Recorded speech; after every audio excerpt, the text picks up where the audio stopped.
and to realize this is about basic food rights, tend to get a little glassy-eyed and want to know who got voted off the island or whatever. So we are really distracted, and we do have most of our media controlled by, it's corporately controlled. And, you know, I don't want to sound paranoid, but the truth is we are not getting the truth, we are not informed, and we are not free. And it's going to take a lot of education before people are willing to say, enough, this should not be allowed. I totally don't want to hijack, but I just had a conversation on this with Michael Hansen, who's a senior scientist for Consumers Union. They do consumer reports. Right. And he has several cases where Monsanto has intimidated media.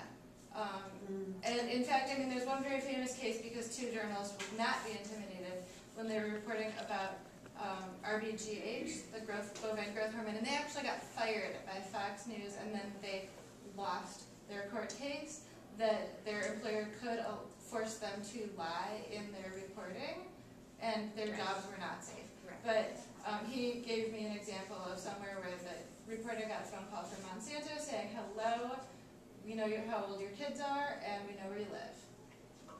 Hung up the phone. And I have a friend who's an activist. You might have signed the Food Democracy Now! Petition, or be aware of them. He got written up a bio about him, not anything about Monsanto, but a bio about him in the Washington Post. 6 a.m. that day, gets an email from Monsanto's lawyer. Hello, I'm just writing to inquire about your legal status. So, that, I mean, it goes on behind the scenes. It doesn't get reported, but Nancy's not making it up. I'm not making it up. Yes. I was just going to also add that you were saying we don't own the food system. We don't own our government. Yes. The lobbyists Thank you. own the government, and the amount of money that those corporations put into their lobbyists, they get dividends like tenfold from it. Those lobbyists get what the corporations want. They make money off those lobbyists.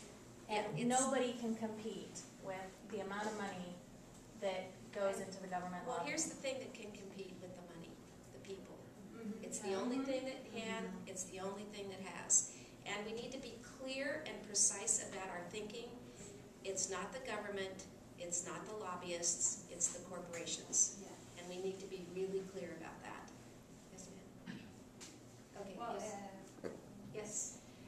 well, in all these countries where actually there have been legally an advancement in this subject, there has been a fight. Right. You know, there has been corruption before in the government. There has been corporations buying out politicians. So, I mean, it's just an example of it does work if you organize yourself. Right. If the farmers are, because it's mainly the farmers in, for example, Bolivia who have fought against this, gone to the cities, leaving their farms behind, having no food, really sacrificing themselves for this. And I think that we can do that here, supporting our farmers, and they can also get organized. So I think it's definitely possible. We just have to have that horizon of we should make this illegal. Right. Just a minute, I'll come back. But on that subject, there is kind of a progression from I don't want to know about it, I shop at Safeway and Cheetos are fine, to the next step, which is happening in my industry, is we'll just label everything that isn't GE so that the consumer will know on the inverse, so to speak. And that's gaining some traction. It's called the Non-GMO Project. I have some issues with it. First of all, they call it GMOs, which is imprecise and doesn't help the cause. And secondly, it puts the onus on the good guys to prove that they don't have GE. And there is a huge unspoken tsunami coming in the organic world, which is GE contamination. They have tested 44, the latest study, 44 products were tested, 42 had GE contamination. Now it's little, you know, it's under 1%, but it's climbing. And that it's unavoidable, especially with the kind of sabotage that goes on. So trucks can have residue, silos can have residue, it can be introduced to a field, you know, just broadcasting seed. There's a lot of ways where contamination can happen, and that's the goal. The goal is to get the genie out of the bottle into so many crops that we can't do anything about it. So far, California has been holding the line, and we do have 4 counties who have made it illegal: Marin, Mendocino, Santa Cruz, and Trinity. the latest effort to get GE banned in Santa Rosa, Salinas, and one other county up north, Colusa maybe, was met with such overwhelming opposition and such confusion in the campaign that those initiatives failed. As a result, the pushback was the new seed coalition, which is a front for Monsanto and the other corporations, introduced legislation that said no county can prohibit. So they're not just like, okay, you know, we're going to do our thing. They are actively saying you cannot label, you cannot say we can't grow, and they're pushing back very aggressively.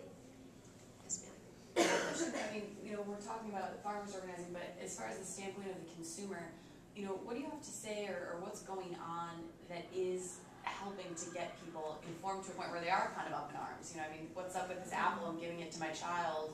I mean, in terms of just, you know, public awareness campaigns, resources, what do you... Well, at this point, okay, don't tell anybody, but the strategy is under the radar.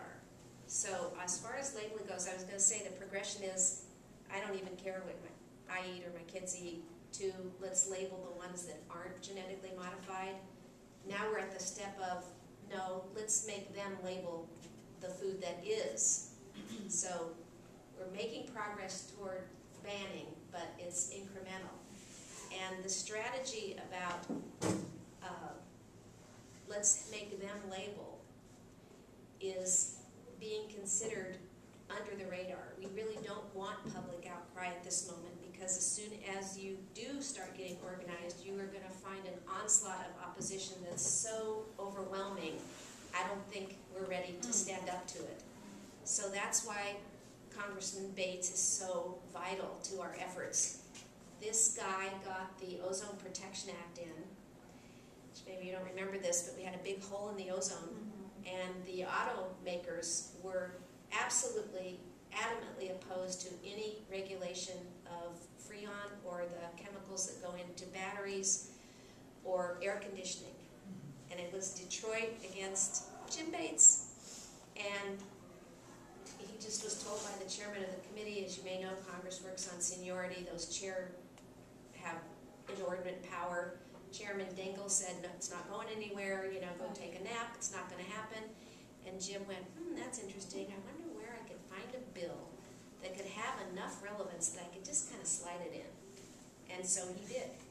And when it came to the floor in another incarnation, out of another committee, just because he knew the way it works, and got voted with one dissenting vote. And the Ozone Protection Act got passed. And that is our strategy for labeling. We are looking for a vehicle that is under the radar enough so that we get it done before they notice.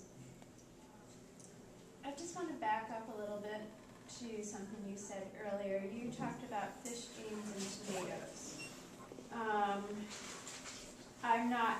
I know that there are genes from one organism being inserted into another. Do you have any proof or any idea of any hog or swine genes being inserted into fruits or vegetables? Not yet.